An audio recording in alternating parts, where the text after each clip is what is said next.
How to change contact photo on iPhone. To get started, first of all go ahead and open up the Contacts application on your phone. This is your iPhone keypad. On this page, go to the bottom panel and tap on Contacts in the middle. You can find all your contacts over here. Now, tap on any of your contact.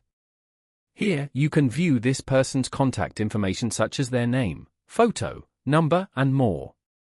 Go to the top right corner and tap on Edit. Then, tap on Add Photo below their profile photo. And then, tap on Photos. You can choose a photo from your camera roll to set it as their profile photo on your phone. Select the photo you want from here and then tap on Done at the top. After previewing, tap on Continue below. And then, tap on Done. You have now successfully set this photo as their contact photo on your phone. Following these steps, you can easily change contact photo on iPhone.